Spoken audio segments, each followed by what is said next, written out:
By the end of this video, you are going to know everything you need to know for your first visit to beautiful Vancouver, British Columbia, which happens to be where I was born and raised.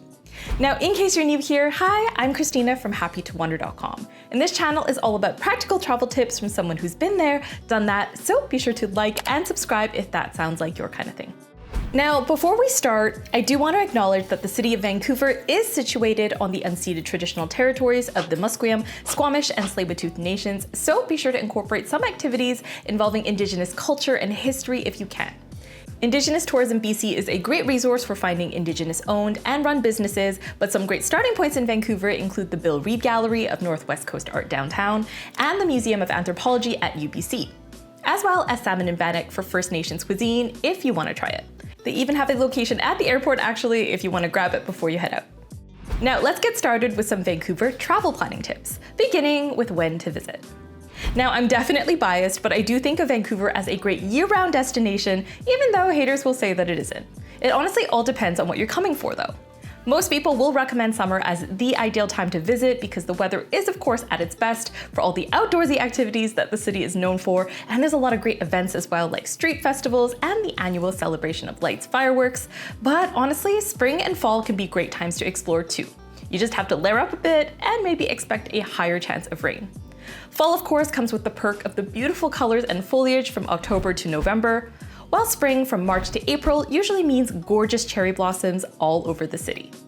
May and June, in my opinion, are also really solid months where you get good weather and fewer crowds compared to July and August, and more tolerable temperatures, which is very important because Vancouver was not built for high temperatures, okay? The buses are a nightmare in the summer, and AC isn't really a standard in most houses or apartments, so heat waves can definitely be a challenge.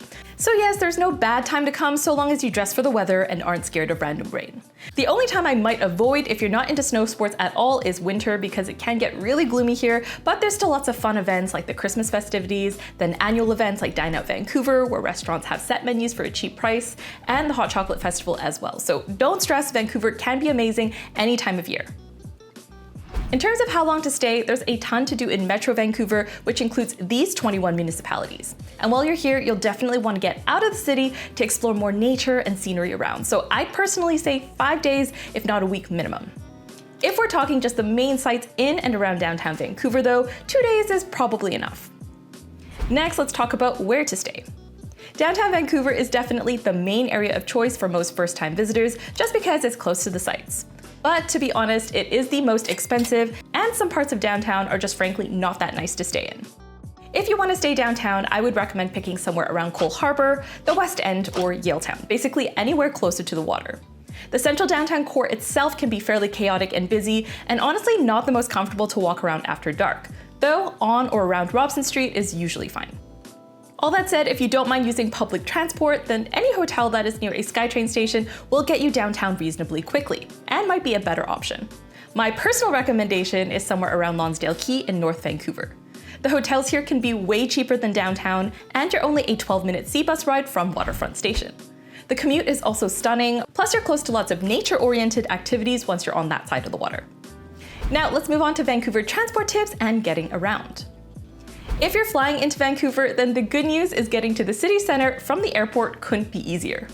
The SkyTrain will get you straight downtown in about 25 minutes, and the cost is about $10, which includes a $5 charge that they apply when you get on at stops closer to the airport. All the payment terminals do accept contactless cards now, so you can just tap in and go. But that said, it might be worth getting a day pass if you plan to use public transport multiple times the day you arrive. You can also get a taxi, though do note that flat rates do apply depending on where you're going, so don't get scammed by drivers trying to charge you more. I'll link that flat rate map down in the description. Now, people in Vancouver typically prefer using rideshare apps over regular taxis because the taxi companies in this city don't have the best reputation. But I have heard okay things about the new Yellow Cab app if you're looking for an alternative to rideshares. All that said, I'd advise against just hopping into a taxi on the street. Now, the public transport system in Vancouver is run by TransLink and includes over 250 bus routes and 3 SkyTrain lines, plus the sea bus over to North Vancouver. One ticket gets you on all these different modes of transport, and something I love is that the tickets are time-based, meaning you can do a round-trip journey on one ticket so long as it's within 90 minutes. As I mentioned before, Vancouver's transport system is compatible with contactless payments, so for short trips you can just use any credit, debit, or digital wallet as well. This takes the guesswork out of things like zones and peak versus off-peak pricing because you just tap in and it'll charge you accordingly. Though I do have to say the fares are much cheaper if you get something called a Compass card, which is a reloadable card that you can use on public transport. You do have to pay a $6 deposit on these, but you can return them when you leave for a full refund at the customer service center at Waterfront Station, which is conveniently on your way back to the airport. The savings can add up, but honestly, it probably doesn't make sense to do this and go to this trouble unless it's a longer trip where you expect to take a lot of public transport. Again, another option is to get a day pass for all zones all day. Usually worth it if you plan to do 2 or more trips in one day across 2 zones. Since fares are calculated automatically for you when you tap in and out, you probably don't need to worry about zones too much, but just for your information, on the SkyTrain, zones do matter, so the farther you travel, the more you pay. But buses are all one zone. You just tap in at the start and that's it, no need to tap out. Whereas on the SkyTrain, there will be fare gates both to enter and to leave, so have those cards handy. And it's worth noting as well that travel on weekends and holidays, as well as after 6:30 p.m. on weekdays, are considered one zone across the board, so that means cheaper travel. All that said, honestly, if you're staying just in Vancouver proper, seeing the main sites in and around downtown, then you'll probably be absolutely fine to get by with public transport using Uber, Lyft, or taxis to fill in any gaps in between. If, however, you do want to go out and explore some of the nature, then renting a car will give you the most flexibility. I usually use Discover Cars because they let you search and compare a bunch of companies at once to find the best deal. You can also look into private tours to bring you to more car-reliant places if you don't want to rent a car as well. Now finally, before we move on, there are some privately owned modes of transport worth noting in Vancouver as well. There are the small ferries, for instance, that operate in False Creek, both False Creek ferries, which are the blue ones, and the Aquabus, which is the rainbow one. On a nice day, I love taking these, especially to get to Granville Island or Vanier Park. It's a super scenic journey, so it makes the price tag really worth it, although of course normal buses are going to be cheaper. Now let's move on to Vancouver food and drink tips. If there's one thing this city is known for, it is the food. In terms of what's good to try in Vancouver, yes, there are the typical staples of West Coast cuisine, so things like fresh seafood, but an overwhelming theme to most chain restaurants, especially downtown, is something that people call casual fine dining. So restaurants with a nice vibe, but menus featuring a little bit of everything, so some burgers and sandwiches, some pastas, some steaks, you know the deal. Cactus Club, Earl's, and The Keg for Steak would be the best known chains for this, and they're reliable, but honestly, there are better places to eat in my opinion if we're talking strictly about food. One really great thing about Vancouver is how diverse the city is, along with the food culture as well, so be sure to explore that while you're here. You can find so many different cuisines in this city, but honestly to me, I think there are few things more quintessentially Vancouver than sushi. I think everybody in the city has their go-to decent sushi place that they frequent, and there are so many options, but downtown, I would say Tom's Sushi is a good bet, and Miku or Minami if you wanted something a bit more on the luxurious side, especially for their signature Abori-style sushi, which is lightly torched and so delicious. Other quintessentially Vancouver foods you'll find in and around downtown include Japadogs, which are hot dogs with Japanese toppings, Caesars, which are Canada's national cocktail, and the Score on Davy is a classic place for them with so many options. It's also very close to La Belle Patate, which is my go-to spot for poutine in the city, and that's fries topped with gravy and cheese curds, another Canadian specialty. There's also the butter beef and fried chicken from Phnom Penh in Chinatown, and the donuts from Mello are also amazing if you're in this area already, as well as the ice cream from Ernest Ice Cream, which has a few different locations. There's honestly so much though beyond that, and we'd be here for hours if I just talked about all the food places I like, so try as much as possible. Ramen, pho, dim sum, Indian, you got it. You can check out the full written guide for more recommendations. And I know these tips are so specific, but if you love food as much as I do and are still with me, be sure to comment foodie below. Craft beer is another big thing in Vancouver, although quality definitely varies. But if you're looking for a very local activity, brewery hopping is definitely a big thing, especially around the Mount Pleasant neighborhood where you'll find loads in a walkable area.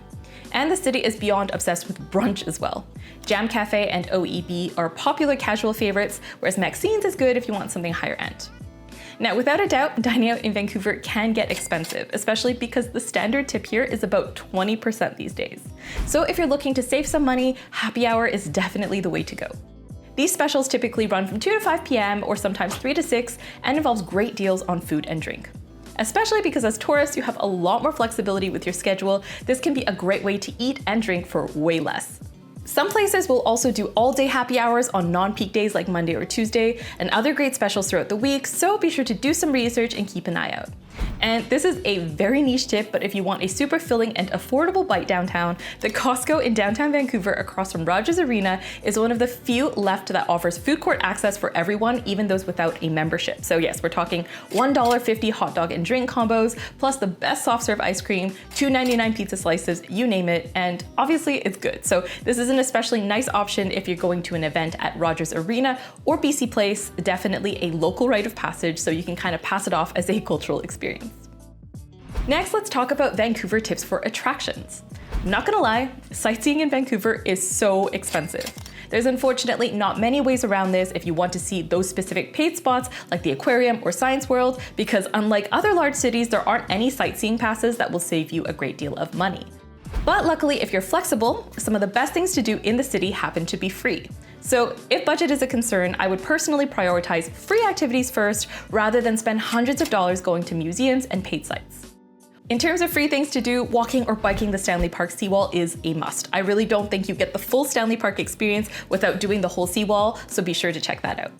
And if you're open to extending your journey, continuing along the seawall to False Creek or starting earlier by the Convention Center and Cole Harbour is an incredibly scenic walk. Another gorgeous park is Queen Elizabeth Park, with great views of the skyline and the very underrated Bladel Conservatory, which is one of the more affordable paid attractions in Vancouver. I should say there's also free alternatives to paid sites as well. The Capilano Suspension Bridge, for instance, is beautiful, and it really is a special place, but at over $70 per person, it's quite pricey, especially for families. But North Vancouver is full of gorgeous trails, and Lynn Canyon has a suspension bridge of its own that's free. Sure, it's not as long and not as epic, but the scenery there is unreal and it's free, so that's a great alternative. There's also so many great views that you don't really need to pay for, so while the Vancouver Lookout does have a nice view, you can get more impressive views elsewhere. If you have a car, the viewpoint at Cypress Mountain and the new Trestle Bridge is gorgeous, and Burnaby Mountain Park is always a winner. Downtown, there's also actually a free rooftop terrace at the main Vancouver Public Library that most people don't know about, so yes, I'll link my full list of Vancouver must-dos in the description, though do keep in mind that there are probably way better alternatives to the typical guidebook must-dos, like the Gastown Steam Clock, which is just okay. And if you plan to do a day trip or two while you're here, I know Victoria over on Vancouver Island is usually the most popular choice, but to be honest with you, that's a super long day, an hour and a half on the ferry each way, plus time to get between the ferry terminals and the main city on both sides. Listen, I love Victoria and I think it's beautiful, but if you want to make the most of a day with minimal traveling, I'd actually recommend a day trip to either Bowen Island if you don't have a car, or the Sunshine Coast if you do. Both have ferry sailings from Horseshoe Bay, which has an express bus to and from downtown, and that takes about 35 minutes. And the journey times are considerably shorter as well. The views you get along the way happen to also be amazing, so that would be my recommendation. There are also tons of other amazing spots all around Metro Vancouver and the Fraser Valley as well, suitable for day trips too. So don't just limit yourself to Victoria. Again, you can check out my full Vancouver guide for more recommendations. In terms of outdoor attractions, because I know that's a big draw for first-time visitors, there are some hikes in Vancouver that are so popular, like the Grouse Grind for instance, but I assure you there are hundreds, literally hundreds of nicer hikes. The Grouse Grind is all stairs, and you don't get any nice views along the way really because it's all trees, so I wouldn't recommend this one unless you want the bragging rights or you want to bypass the super pricey gondola trip up to the top. So again, look into alternatives, especially if you want to avoid crowds in busier periods. The All Trails app is a great resource for that. And if you have a car and plan to visit places like provincial parks, do note that some of the more popular ones do actually require you to reserve a day use pass for parking in advance. All right, now let's move on to some Vancouver tips for when you arrive. Firstly, do make sure you carry 2 pieces of ID if you plan to visit bars, clubs, and buy alcohol. Most bars and clubs will ask for ID on busy evenings, and sometimes even restaurants if you're going to be sitting in a lounge or bar area. And we do require 2 pieces of ID in BC most of the time, usually one with a photo and one without, so a driver's license and a credit card would work fine. I'd also make sure you have at least $30 cash on you just in case. Most places, especially downtown, will take card, most are even card only, but if you plan on visiting any smaller restaurants or food court hidden gems, especially when it comes to Asian food, a lot of the best places will be cash only, and you don't want to be caught out without being able to pay. And as I mentioned before, tipping culture here is unfortunately out of control. Usually the option to tip comes up on the card machine with suggested percentages, these days 18% being a very common minimum, so just keep that in mind. You can always input a custom tip of less, but a lot of the time people won't be too happy about that. Now, in terms of navigating, do be aware that Metro Vancouver is composed of many separate cities. So if you're entering anything on a map, double check that the address chosen is for the correct city, because there are so many streets using a numbered system, like let's say West 15th Street, and there will be a different West 15th Street in North Vancouver compared to Vancouver, for instance, so always double check. And another thing to take note of, so you don't get confused, West Vancouver, the West End, and the west side of Vancouver are actually all different places, just a local quirk to be mindful of. Finally, it has to be said, Vancouver is a city that, like many other big cities, has issues around unhoused individuals, mental illness, and addiction. Depending on where you're from, seeing this in person can be quite shocking because it is a fairly visible issue that you'll encounter certainly downtown. Some areas to definitely avoid include East Hastings and the eastern end of Gastown, and unfortunately Granville Street, which used to be regarded as a hub of Vancouver nightlife, but really isn't the most pleasant place to walk anymore. All that said, most of the time these individuals are not violent, so you don't need to worry too much about your personal safety, but it's still something to be mindful of. All right, thanks so much for watching. Be sure to like and subscribe for more travel videos just like this one, and I'll see you next time. Bye.